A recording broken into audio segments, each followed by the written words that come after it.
shaman, he was a man who would intoxicate himself. See, he was probably already an unusual individual, and he would put himself into a trance by dancing, whirling around, drinking, taking drugs. However, then he would go on a mental travel and describe his journey to the rest of the tribe. That's Jim Morrison, not a lyric, not a poem.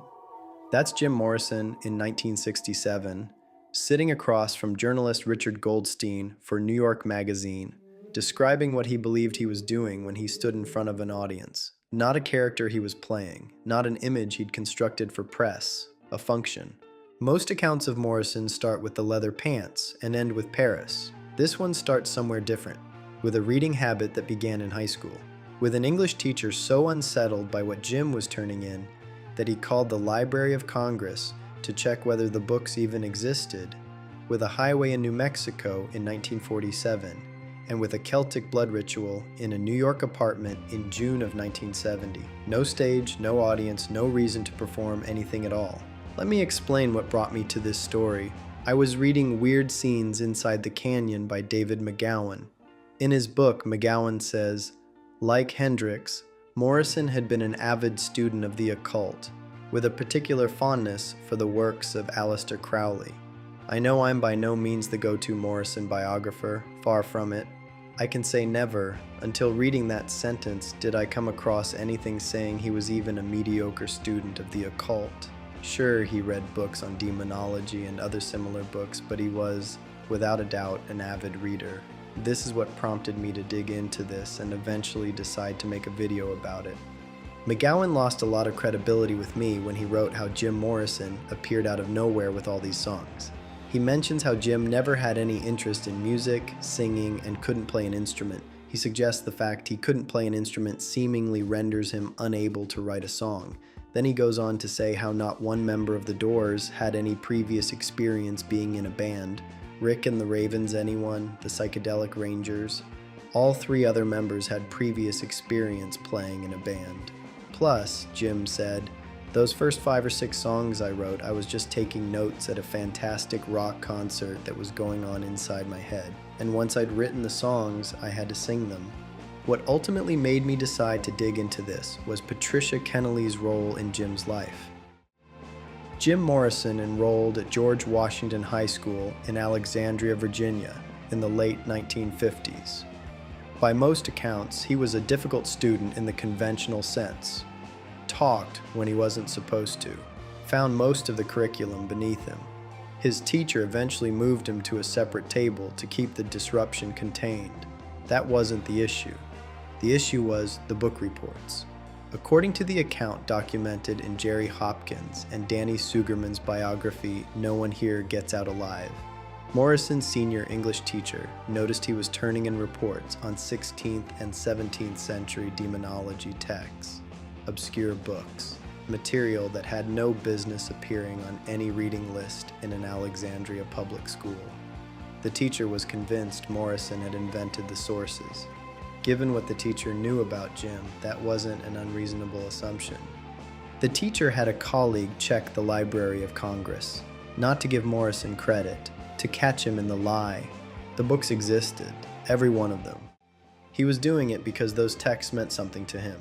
At 17, before UCLA, before the Doors, before any of it. To understand why those books mattered, you have to go back further. 1947. Morrison was 4 years old. His family was driving through New Mexico when they came upon a car accident on a rural highway. Native Americans had been involved. Some of them were dying on the road. Morrison came back to this moment for the rest of his life. It's in Peace Frog, 1970. Indians scattered on Dawn's highway bleeding. Ghosts crowd the young child's fragile eggshell mind. It's in an earlier piece he simply called Dawn's Highway. He wrote about it across 2 decades. In his own writings, and in accounts from people close to him, Morrison described what happened on that highway as a transfer. A dying shaman had entered him. The soul of that man was still inside him from that day forward. Whether or not that's what actually happened on that highway, we'll never know. What Morrison believed happened, and kept writing about, and kept saying out loud, that part is not ambiguous. He wasn't speaking metaphorically, at least not to himself. This takes me to what happens when a kid who believes that about himself finds books that confirm it. When Morrison got to UCLA Film School in the early 1960s, the readings started stacking up. He read Kurt Seligman's The Mirror of Magic, The History of Magic in the Western World, later named The History of Magic and the Occult. He read Colin Wilson's The Outsider, a study of the hyperconscious individual whose perception exceeds what ordinary life can contain. Both texts are documented in Paul Wild's 2024 study, Jim Morrison, Secret Teacher of the Occult, published by Inner Traditions, drawing on accounts from Doors photographer Paul Ferrara and keyboardist Ray Manzarek. He read Sir James George Fraser's The Golden Bough, Ritual Sacrifice, Shamanic Succession, the Transfer of Spiritual Power Across Cultures. He read Nietzsche on the Apollonian and Dionysian, Rational Order Against Ecstatic Dissolution.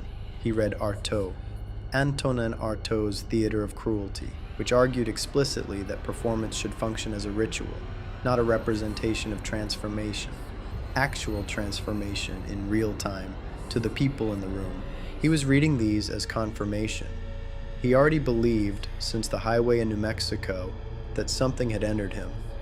He already believed, since the demonology reports in Alexandria, that there was a serious intellectual tradition underneath what most people dismissed as superstition. These books gave him the framework for a belief he'd already decided was true. In the 1968 Goldstein interview, when asked about the intellectual underpinnings of what he was doing on stage, Morrison told Goldstein to read Nietzsche on the nature of tragedy. That wasn't deflection, that was an instruction. If you want to go deeper into those actual instructions, I've put together a complete verified breakdown of Jim Morrison's personal bookshelf for members over in the vault. It includes the exact 16th century demonology texts, the UCLA philosophy books, and an exclusive side-by-side guide showing how specific texts inspired lyrics like Peace Frog and The End. If you're in the vault, head over to the portal to download the guide and view to the extended director's cut of this episode. The Doors formed in 1965. By 1967, they had a record deal, a hit single, and a frontman that rock journalism didn't quite have the vocabulary for yet. Richard Goldstein gave it a try. His 1968 New York Magazine profile was titled The Shaman as Superstar. Morrison had given him the framing directly. See, there's this theory about the nature of tragedy, Morrison told Goldstein. Aristotle didn't mean catharsis for the audience, but a purgation of emotions for the actor themselves. The audience is just a witness to the event taking place on stage. That's Artaud stated directly. The audience isn't the recipient of the performance. They're witnesses to something the performer is undergoing, something real. Manzarek, in the same interview, described the function this way. We want our music to short-circuit the conscious mind and allow the subconscious to flow free. Morrison told Newsweek, think of us as erotic politicians.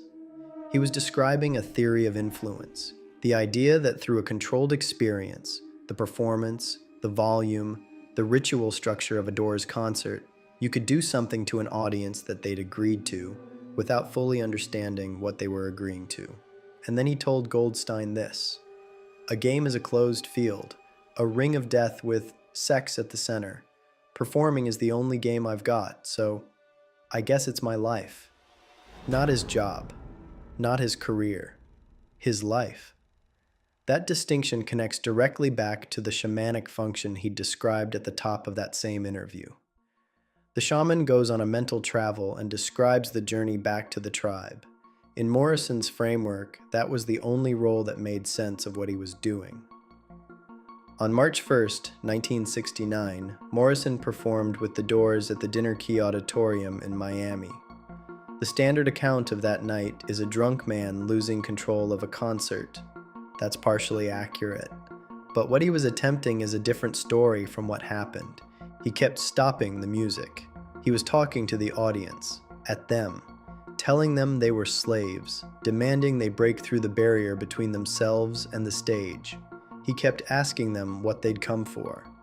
At one point he said, freedom, not as a crowd pleaser, as a challenge, In a Rolling Stone interview afterward, Morrison was asked directly whether there was a ritual or sense of game to what the Doors did on stage. He said, "Yeah, it's a ritual in the sense that we use the same props and the same basic structure, but it also has room for improvisation." He didn't push back on the ritual framing. He confirmed it and refined it.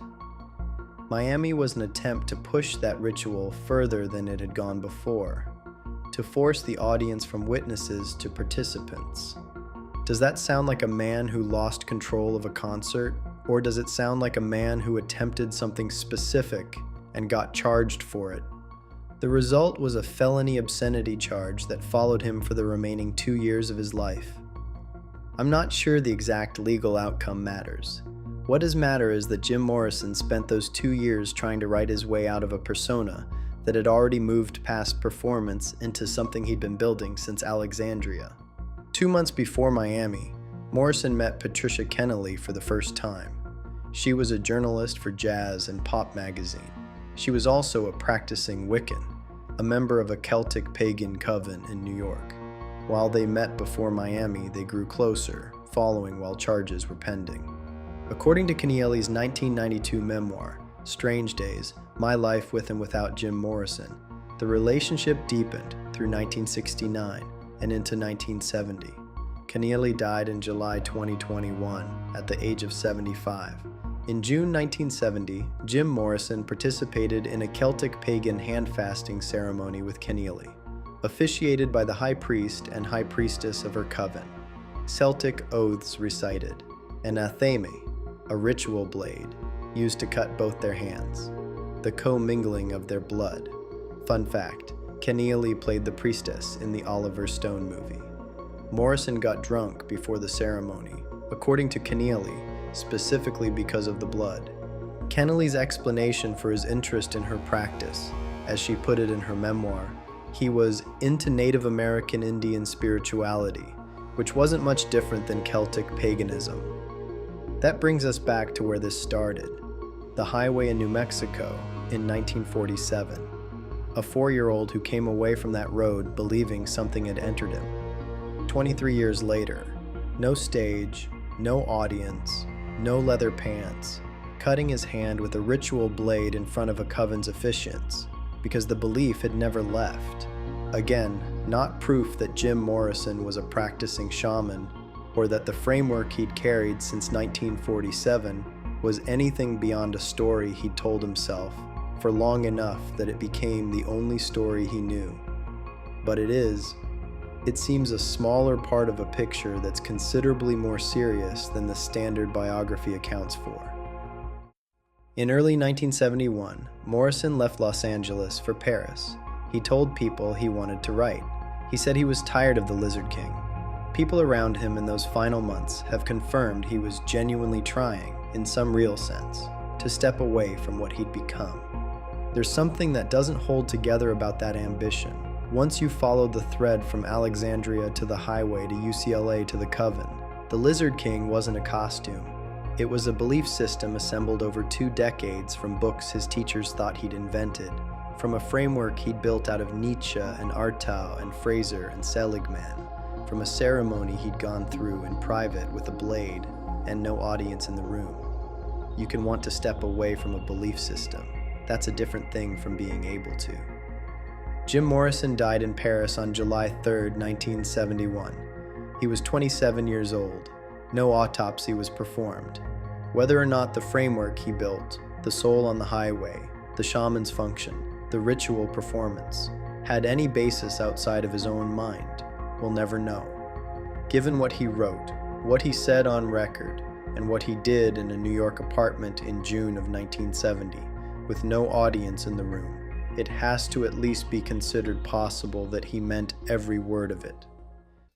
That's a different Morrison than the one most people have. As always, don't forget to share this video with someone who has the same great taste in music as you. I'll see you in the next one.